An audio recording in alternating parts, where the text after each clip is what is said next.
Federal, states and local governments share 954.085 billion naira July allocation. World Bank, US commits $3 billion to Nigeria's energy transition plan. Plus, oil prices rise on possible OPEC supply cuts. This is Business Express on the network service of the NTA, and we're reaching you from Abuja, the nation's capital. I am Benny Adams, your guide.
From Abuja to the world, it's time to talk business. I'll start by telling you that the Federation Account Allocation Committee, FAC, has shared a total sum of 954.085 billion naira for July 2022 Federation account revenue between federal, state and the local governments. This is contained in a communique issued at the end of the Federation Account Allocation Committee meeting held on Wednesday in Abuja. The 954.085 billion naira total distributable revenue comprised statutory revenue of 776.918 billion naira and value-added tax revenue of 177.167 billion naira. In July 2022, the total deductions for cost of collection was 47.254 billion naira, while total deductions for transfers, savings and refunds amounted to 255.762 billion naira, while the balance in the excess crude account is $470,599.54 million. According to the communique, from the total distributable revenue of 954.085 billion naira, the federal government received 406.610 billion naira, state governments got 281.342 billion naira, and the local government councils pocketed 210.617 billion naira, while the sum of 55.515 billion naira was shared to the relevant states as 13% derivation revenue. And Nigeria has launched its energy transition plan to achieve universal energy access by 2030 and a carbon-neutral economy by 2060 to tackle poverty and climate change. Vice President Yemi Osinbajo, who spoke at the global launch, said the plan was designed to tackle energy, poverty, and climate change crisis, as well as deliver Sustainable Development Goal 7 by 2030 and net zero by 2060. Speaking on the need to have a peculiar transition plan, Vice President Yemi Osinbajo said for Africa, the problem of energy poverty is as important as its climate ambitions. He maintained that energy use is crucial for almost every conceivable aspect of development. Nigeria, the Vice President said, would need to spend $410 billion above business as usual spending to deliver the transition plan by 2060, which translates to about $10 billion per year. An interministerial energy transition implementation working group, which the Vice President chaired, is currently engaging with partners to secure an initial $10 billion support package. World Bank plans to commit over $1.5 billion towards the energy transition plan. The Vice President explained that the plan has the potential to create about 340,000 jobs by 2030 and 840,000 jobs by 2060. Aside from the transition plan, the Vice President announced the launch of the Universal Energy Facility, an innovative results-based finance program that focuses on scaling up electricity access for productive uses. He explained that the Universal Energy Facility will provide grant payments to enable solar companies to expand their operations to small and medium-sized enterprises across Nigeria, while crowding in additional private capital. And more than 43.5 billion naira has been approved by the Federal Executive Council for the reconstruction of critical roads infrastructure in 5 states of the Northeast sub-region. All these roads are being taken into consideration and selected in conjunction with the state governments and other critical stakeholders to stimulate economic activities, enhance security, and facilitate the freer movement of goods and people in these affected states within the zone. The council also approved that the road under construction by Taraba State, for which this reimbursement is being made, that contract by the state government should now be terminated. That is a section between Bali and Seti in Taraba State. This is because council had approved the full reconstruction of Bali Seti to Gembu under the NNPC tax credit scheme. Let's now see prices of other commodities on the global commodities market.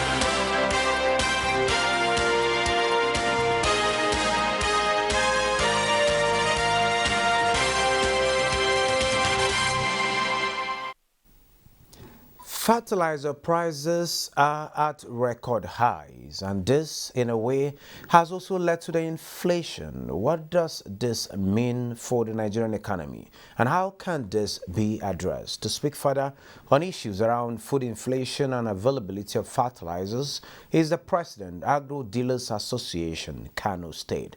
He is Kabiru Farah. He joins us virtually from Kano. You're welcome to Business Express. Thank you. Welcome, everybody. Good. We have witnessing, we are witnessing high figures of inflation in food crops. What has this got to do with farming inputs? Any relationship? Of course, a very critical relationship, very powerful one. First, I'm the national president, not for Kano. I'm the Nigerian President, Agro Input Dealers Association. Okay. And the relationship between inputs and farming is very critical, because if you don't put the best practice, you don't get the desired output. Meaning, where you need to put 10 bags of fertilizers and you end up putting 2 or 3, the result can be devastating. It could be a very, very serious effect on the farm, on the farmers, and the nation as in general, because we're talking about food security. If there is no food in these rural areas, then so many wrong things will go, because the teeming youth that are used in this farming area, they don't have what it takes to hold back as their income or as what they will eat 3 square meals. So it is related, because the more you put input, the more you get more harvest. So if this input are seriously costly, so you may end up buying less than what you need in your farm, which means it's either you reduce the size of the land, or you put inadequate inputs, that would still result to shortage of output. So they are related. Okay. One very important input to food sufficiency is the issue of fertilizer. This commodity happened to be scarce. Why this scarcity at this time? Well, there are so many factors that lead to this scarcity. One is a global issue. You can recall that before even the Ukraine-Russia war, there was a ban on exportation of these fertilizers from China and Russia. That leads to a serious scarcity in the world. The market is skyrocketed because the major producers of these inputs are putting ban. That time they say 6 months. Now, the Ukraine war, which has further stopped the production of this fertilizer or supply of this fertilizer to the world, has also created problems. Why we have problems in Nigeria? Because the components of producing, particularly the first application fertilizer, which is NPKs, you have to source it from outside. It's either Ukraine, Russia, China, or Morocco. So because of the impending price and the effect of COVID-19, which stopped most companies from production, that's why we're in the mess. In terms of urea, which is nitrogen component of NPK, we are very, very comfortable in Nigeria. The only challenge is that is sometimes gas as it relates to Dangote fertilizer and then Notori fertilizer, and sometimes machine challenges. But comfortably, we can say that Indorama, which is a third company producing urea in Nigeria, is producing enough for the nation and enough to even sell outside. So you can be guaranteed that the requirement for urea can be made locally in Nigeria. But then these companies also need to service their loans internationally. So they need to go with the international market price. Now, Okay. Sorry to cut you. I want to get something clear. Are you now saying for farmers who need urea for their farms, it is readily available despite the supply cuts that came with COVID-19? But for farmers who need NPK, rely heavily on import? No, the production of NPKs, we have blenders in Nigeria that can blend these NPKs, not the one imported. But the components to blend the NPKs is the problem. The DAP and NOP, which they are supposed to be sourced internationally, they are not produced locally. So urea alone cannot do the job of NPK because nitrogen is very strong. You cannot apply it directly to the soil directly until when you are about to start feeding the plants when the seedling want to start coming out. So the idea is that urea is scarce in Nigeria simply because the two companies are no longer supplying the agro dealers to supply the market. Why is that? One, put a reason of shortage of gas, which they sorted out recently in Lagos when Dangote and NNPC met. So if they don't have gas, they will not produce. But we are not in position to depend why the supply is short. We are only saying that the only company supplying urea in Nigeria now is Indorama Chemicals, which even that one is given on allocation based on agreement in Nigeria with all the three companies that all their production, that 5% should be made for local consumption. That 5%, if it's only coming from Indorama, is not going to be adequate in Nigeria if the two other companies are not producing. So that is the problem of urea right now. Only Indorama is producing and supplying the percentage agreed. And that percentage agreed is not enough to take care of Nigerian market. we need to also control the Mindarama who are functioning, who are producing enough to sell outside and to sell in Nigeria, to increase their quota in Nigeria so that it's no question of supply. Right now it's allocation, which means you are not free to pay any amount you want to take from the company until what you are allocated to. So if this allocation, which means it's a short supply in the country, it's not enough, there is not enough. Now, added to that is the procurement of DAB and NOP, which has to come from outside. I don't know if the blenders, they have sufficient, but I've not seen any company now producing NPKs for the market. Maybe old stock, and the old stock has finished. And now, we are, in the vast majority land in Nigeria, we are going for towards harvesting. So it's not the application of NPKs now, as farmers were made to believe. It is now last application with the required urea, the nitrogen. Now, that nitrogen is not in a good supply, it's not adequate supply, because only in the Rama producing, and they are targeting only their quota, 35% of their production to Nigerian market, which is not enough. That's why government still need to intervene and have face-to-face discussion with these three companies. If two are not performing, then the one should increase this percentage so that Nigerian farmers don't have to suffer. Now, we understand.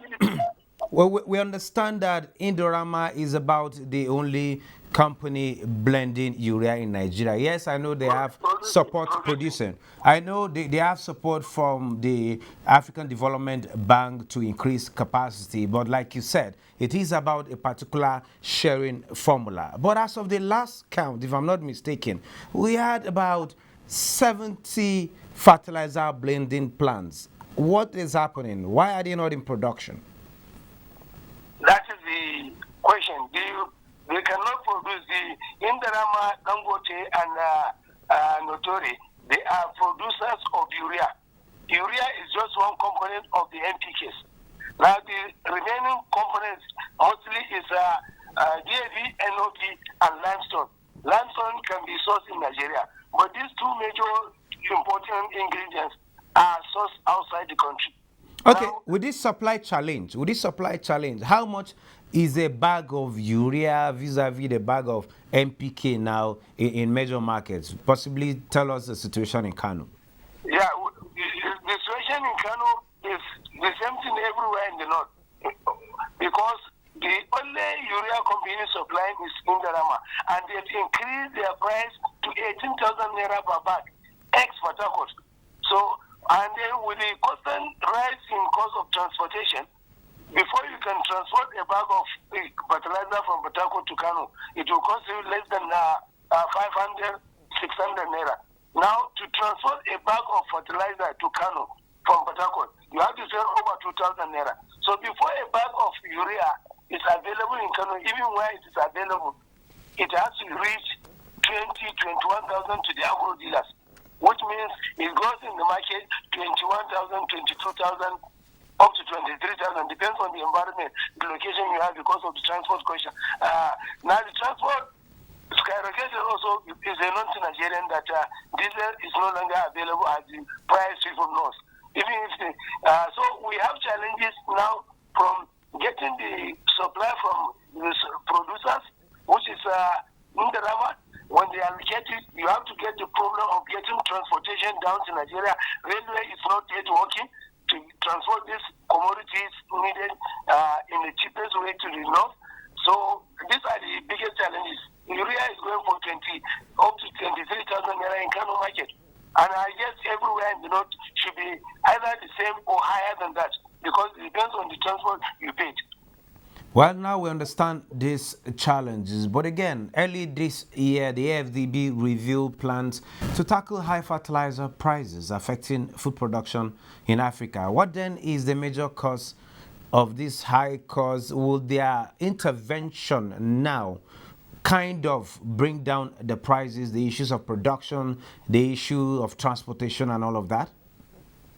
I guess that would be difficult for now, because these companies that they are being assisted but also their finances is from the international banks. So their repayment zeros, and these banks are involved directly in pricing this commodity. So if you look at it, 18,000 naira per bag is still less than the price this urea is sold in the world market. So it is difficult to bring down the price. Now, also the DAP, NOB that are supposed to be the component is difficult to bring the price. The price has been going high, something from 10,000 per bag, 20,000. Now you have to source it at 50,000 naira per 50 kg bag. So the price has been increased.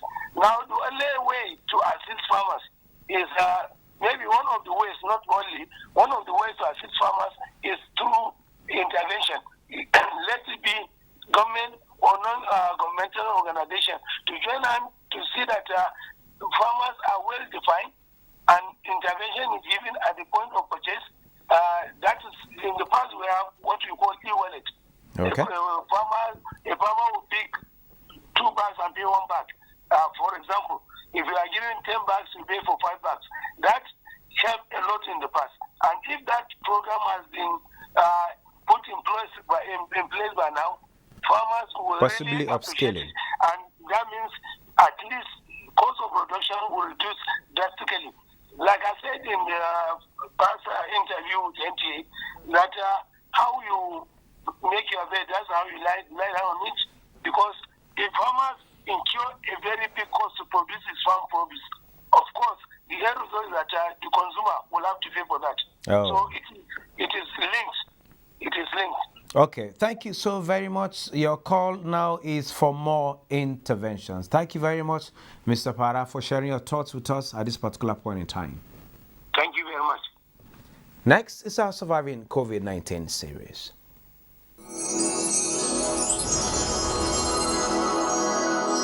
Surviving COVID-19 series is brought to you in partnership with the Central Bank of Nigeria. I'm a trader now, selling dealer in all kinds of clothes, as you can see, shirt or t-shirt, jeans and trousers. That is what I'm dealing with. I've been in this business over 12 to 13 years now. Throughout the COVID-19, we faced a lot of challenges because of staying at home for quite a long time. So we faced a lot of challenges, both the business we are doing. No customers, everywhere dried up. You know, that kind of a thing. It's not only myself. A lot of people are suffering since the COVID-19 time. Actually, the market now goes smoothly, small, not as before, as is rushing before, because of challenges of money. So that is what we are facing. There is no money in town, and also the cost of exchange rate, because all the business we are doing here is equivalent to naira, silver, and dollars. Now to buy is a problem to us because of currency high price. They brought it here, we heard of it. Government loan, they are going to give us this, give us money to fund our business. Even there was a time which our vice president come to this market, and if I am happy to get the loan, is to invest it here in the business I'm doing. Because all of us here are looking for money to pull out in this business. You see, Okrika now, come on something like OK business. If you don't have to up to 2.something million now, you cannot full the shop. Even 3 million. The cost of this thing, we bought it 250 before. Now the cost of each bell now in market is about 420,000. So where are you going to? Because of the exchange of naira. So that is it.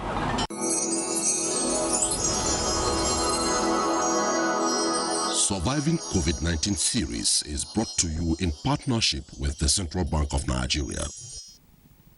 Well, no matter the challenges, businesses will continue to thrive with the right environment. The equities market is starting to look positive as the NGX All Share Index appreciated by 0.25% at 48,675.33 basis points on Wednesday. Market capitalization climbed to 26.253 trillion naira. 167.5 million shares exchanged hands by investors in 3,751 deals valued at 3.373 billion naira. Access Holdings, UBA and FBN Holdings were the top 3 trades. Now, let's take a look at the global market as put together by Nneka Oku. U.S. stock futures were slightly up early Thursday morning after all three major averages ended higher during the trading session the previous day, as investors await more clarity on the Federal Reserve's fight against inflation. The Dow Jones Industrial Average futures gained 0.72%. S&P 500 climbed 0.9% and Nasdaq 100 appreciated by 1%. European markets also advanced. The DAX gained 0.86% in early trade, with London's FTSE adding 0.6% and the French CAC rose 0.72%. Markets in the Asia-Pacific traded mostly higher ahead of the Jackson Hole Symposium in the United States, while Hong Kong's session resumed in the afternoon after trading was halted due to a typhoon warning. The Hang Seng Index was up 3.19%, pumped higher by technology stocks. In mainland China, the Shanghai Composite was up 0.97%, while Japan's Nikkei 225 ended the session 0.58% higher at 28,479.01. Early figures from major stocks in Africa are pointing to a positive open, with South Africa's JSE Africa Top 40 topping the table already.